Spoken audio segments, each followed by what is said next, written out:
Recalling the unexpected moment he began to write, Murakami recounts how he was taking an absent-minded stroll when he passed by a baseball stadium in the Japanese capital.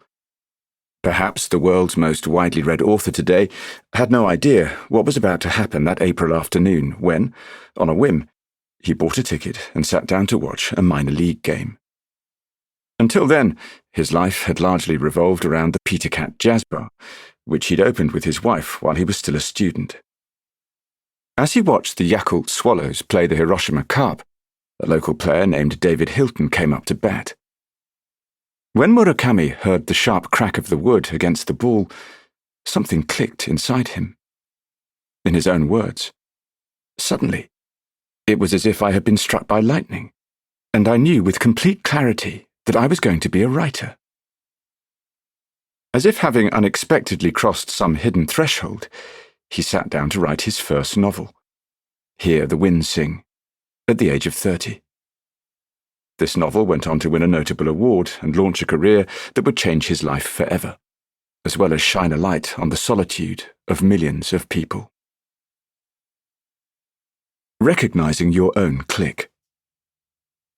We may be tempted to think that such moments are reserved for extraordinary people, but to do so would be to underestimate the gifts that every human being is born with.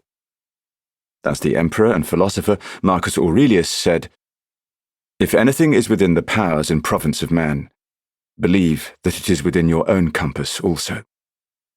I, myself, am proof of this. After 3 uninspiring decades, as a terrible student and an unremarkable guy with no special interests, I stumbled across the light switch in the dark room. I truly believe this switch lies within everybody's reach, which is why I wrote this book. In my case, my first click took place at the literary agency I had recently signed with, for whom I was yet to earn a single cent. During a lunch with Sandra Brunner, I offered to come to the agency every Friday and take a look at the pile of neglected manuscripts that had started to stack up. Each week I would choose 3 to take home, read them, and then write up a report for a token fee. My earlier work as a self-help editor gave me some experience in this area.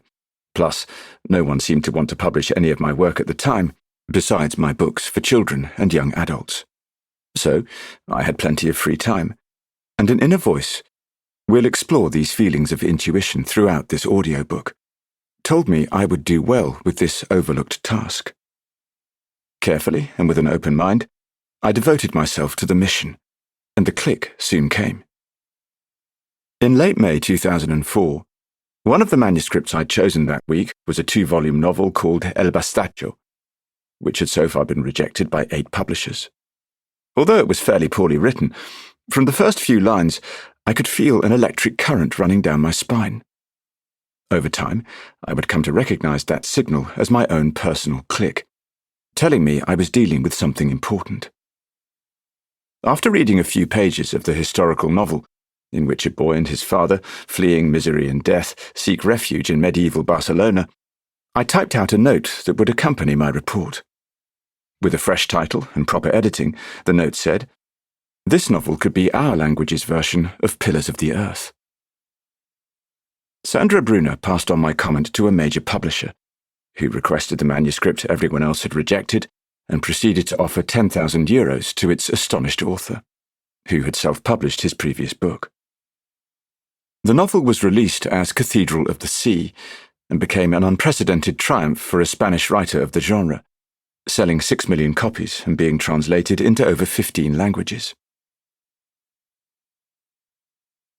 To keep listening to this audiobook, I've left you a link in the description so you can do it, at no cost thanks to Audible's 30-day free trial.